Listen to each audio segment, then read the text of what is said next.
Good morning viewers. हम सभी जानते हैं कि अपने शरीर को चुस्त और तंदुरुस्त रखने के लिए पर्याप्त मात्रा में carbohydrate, protein, fats, minerals, vitamins, micronutrients की ज़रूरत रहती है।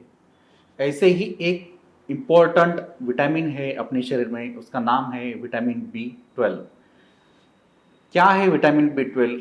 क्यों है इतना ज़रूरत विटामिन B12 का अपना शरीर को? किस खाने में पाया जाता है विटामिन B12? क्यों होती है अपने शरीर को उसकी कमियां या डिफिशिएंसी क्यों होती है अपने शरीर में? क्या है उस डिफिशिएंसी के लक्षण? क्या है उसका ट्रीटमेंट? और किस जांच से हम जान सकते हैं कि विटामिन B12 कम है अपने शरीर में? चलो जानिए आज विटामिन B12 के बारे में। हाय, मैं हूँ डॉक्टर मिलिंद बदाने।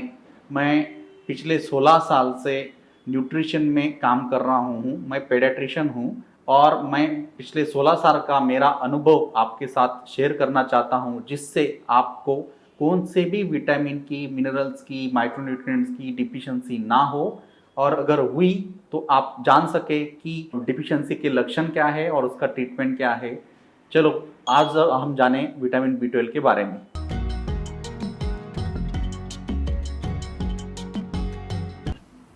तो व्यूअर्स, आज हम जानेंगे विटामिन B12 के बारे में। आपने शायद सुना ही रहेगा कि अपने शरीर में दो टाइप के विटामिन रहते हैं। एक है वाटर सोल्यूबल विटामिन और दूसरा है fat soluble vitamin. Water soluble vitamin में vitamin B complex, vitamin C and folic acid रहता है, और फैट सोल्यूबल विटामिन में विटामिन A, D, E और K रहता है।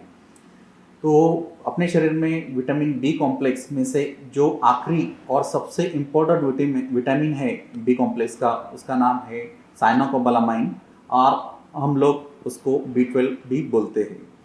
B12 वैसे तो वाटर सोल्यूबल विटामिन अपने शरीर में स्टोर होते नहीं, लेकिन विटामिन B12 ये अपने शरीर में लीवर में कुछ देर के लिए स्टोर होता है। उसका जो डेफिशिएंसी है अपने शरीर में, क्यों होता है विटामिन B12 का इतना महत्व अपने शरीर के लिए? नंबर एक, जो RBC मतलब लाल रक्त पेशी है, उनको बनाने में विटामिन B12 का बहुत ही इम्पोर्टेंट महत्व है। उसके बिना लाल रक्त पेशी बन नहीं सकती।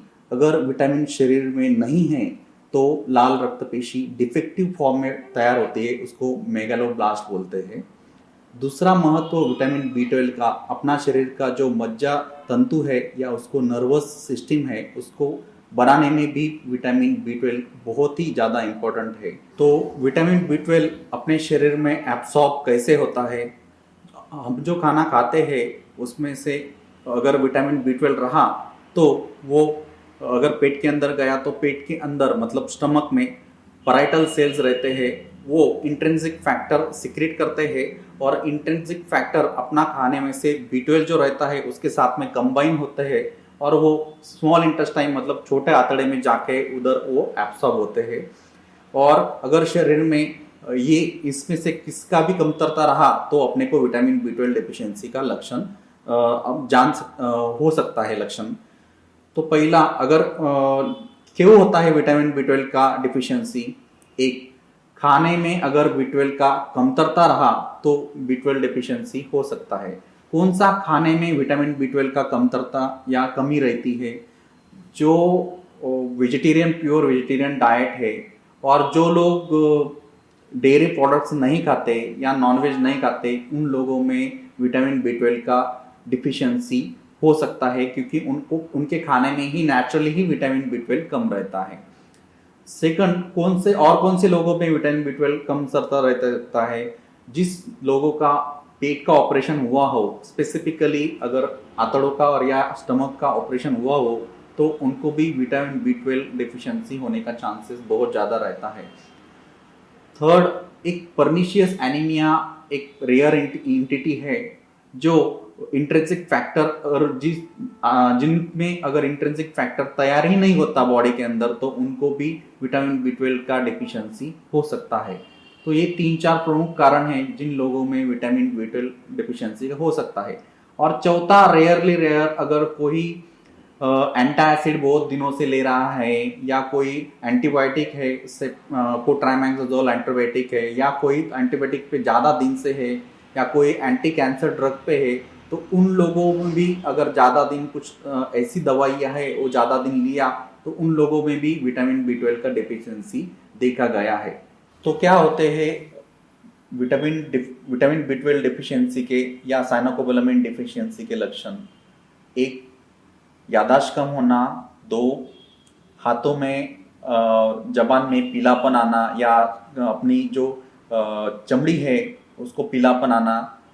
तीसरा, छाती में दर्द होना, कानों में घंटियाँ बजना, चक्कर आना, भूख कम लगना, याददाश्त कम होना, कभी कभी बहुत सीवियर केस में झटके आना या उसको इन्फेंटाइल ट्रेमर सिंड्रोम भी बोलते हैं। हाथों में या पैरों में बधिरता या झंझनी होना। तो ये साइनोकोबालामाइन या विटामिन B12 का जांच, कौन सी जांच से हम पता कर सकते हैं कि अपने को ये विटामिन B12 का डिफिशियंसी है या नहीं? नंबर एक CBC नाम का जांच रहता है, कंप्लीट ब्लड काउंट, मतलब CBC में अपने को पता चल जाता है कि पेशेंट का HB मतलब हीमोग्लोबिन कितना कम है। उसमें से अपने को पेशेंट को एनीमिया है या नहीं इसका अपने को पता चल जाता है। दूसरा, अगर CBC के रिपोर्ट में MCV या MCHC बढ़ा हुआ रहेगा तो उसमें से भी अपने को आइडिया आ जाता है कि पेशेंट का मेगालोब्लास्टिक एनीमिया है या नहीं। तीसरा, सीरम B12 लेवल, ये सब बहुत इंपॉर्टेंट जांच है। सीरम B12 लेवल में भी अपने को पता चल जाता है कि अगर B12 लेवल कम रहा तो उसको विटामिन B12 का डिफिशियंसी है। चौथा जांच, peripheral blood smear examination.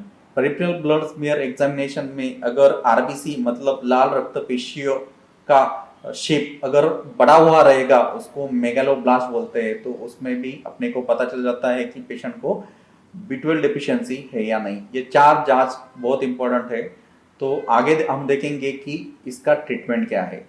Vitamin B12 का डिफिशियंसी अगर कम मात्रा में रहा तो छोटे बच्चों में ये सिरप आता है विटामिन B12 का, या B कॉम्प्लेक्स का सिरप आप जरूर दे बच्चों को, विटामिन B12 या B कॉम्प्लेक्स का सिरप। अगर बड़े आदमी में या बड़े लोगों में अगर B12 डिफिशियंसी रहा तो उनको ये आता है कैप्सूल।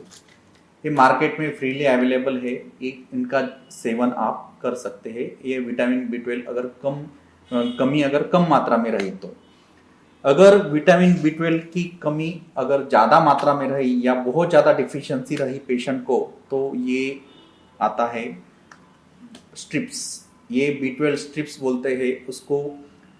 टंग के अंदर या टंग के ऊपर रखते हैं, इससे बक्कल म्यूकोजा या मुंह में उसका एब्सॉर्प्शन होता है। इसको B12 का स्ट्रिप्स बोलते हैं।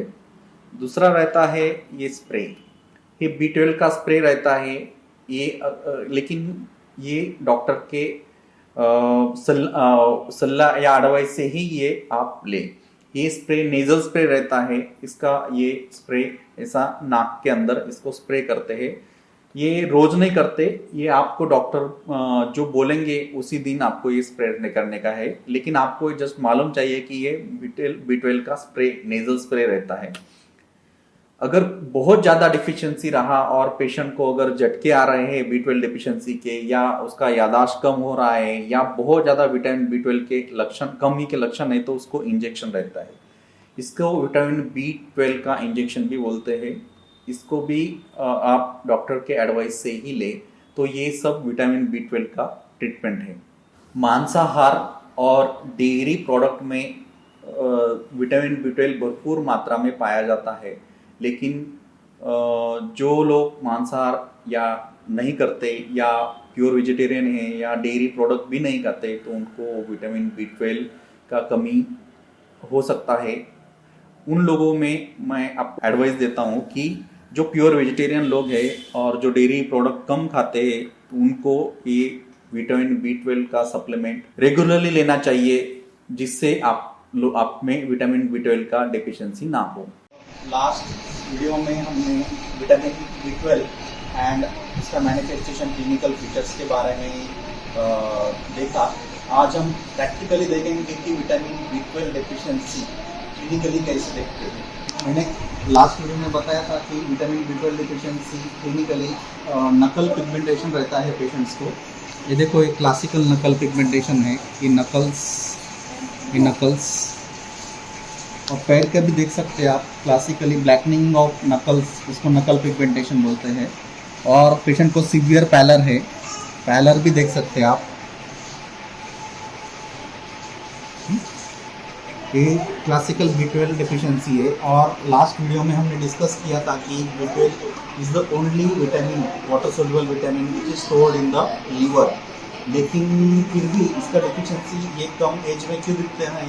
क्योंकि उसका स्टोरेज उनको मुंह से मिला नहीं, उनका एज कम है, फिर भी उनमें डिफिशियंसी दिखता है। इसका रीज़न है मदर। देखो मदर का, देखो टिपिकल सीवियर नकल पिगमेंटेशन है, उसका हाथ देखो, ब्लैकनिंग ऑफ हैंड्स। हाँ, ये क्लासिकल B12 डिफिशियंसी है।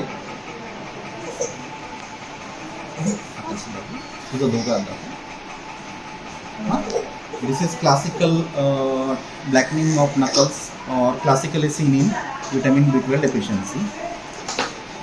सेम मैंने लास्ट वीडियो में बताया था कि सीवियर केस में B12 डिफिशियंसी के केस में इन्फेंटाइल ट्रेमर सिंड्रोम डेवलप होता है, क्योंकि विटामिन B12 का ज़रूरत अपने बॉडी को न्यूरॉन्स का डेवलपमेंट, DNA सिंथेसिस और माइलिनेशन ऑफ नर्व का माइलिनेशन के लिए इम्पोर्टेंट रहता है।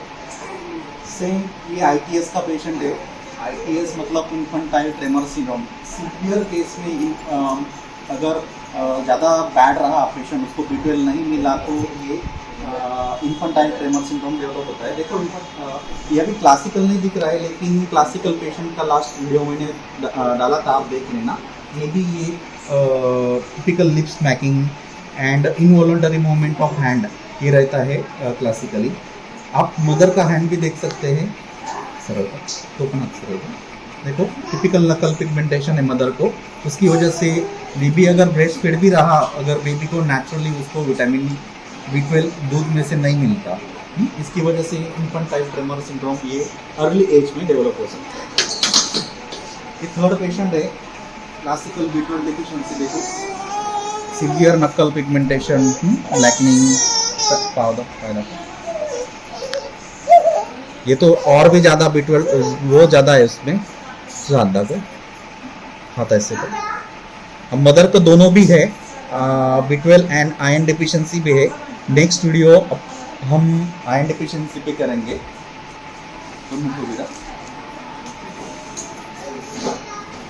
B12 डिफिशियंसी खाली बेबीज में नहीं रहता, मदर में भी रहता है और उसकी मदर मतलब ग्रैंड मदर को भी रहता है। ये तीनों जनरेशन से आता तो बालना तो। देखो बेबी का हाथ देखो, टिपिकल नकल पिगमेंटेशन, हाथ तुझा ये उसकी माँ है और ये ग्रैंड मदर है। देखो ग्रैंड मदर का हाथ देखो, टिपिकल एकदम सीवियर B12 डिफिशियंसी। दो का हाथ देखो, दो को हाथ देखो। तो ये क्लिनिकल फीचर्स रहते हैं B12 डिफिशियंसी की, knuckle pigmentation, pallor, baby mental retarded. Dear viewers, आज हमने देखा कि बी कॉम्प्लेक्स में सबसे लास्ट बट सबसे इम्पोर्टेंट विटामिन है विटामिन B12, उसको साइनाकोबालामिन भी बोलते हैं। उसकी सब कमी, उसकी ट्रीटमेंट, उसका लक्षण सब हमने देखा। तो होपफुली आज आपको मेरा ये वीडियो अच्छा लगा रहेगा। ये वीडियो को लाइक कीजिए, मेरे चैनल को सब्सक्राइब कीजिए और सभी दोस्तों में शेयर कीजिए, जिससे उनको भी पता चले कि विटामिन B12 क्या है, उसका डेफिशिएंसी क्या, लक्षण क्या है, और वो लोग भी अपने लक्षण अगर उनमें रहे तो वो डॉक्टर की सलाह से उसका ट्रीटमेंट ले सके और विटामिन B12 का डेफिशिएंसी उनमें ना हो। तो thank you for watching my video. Thank you very much.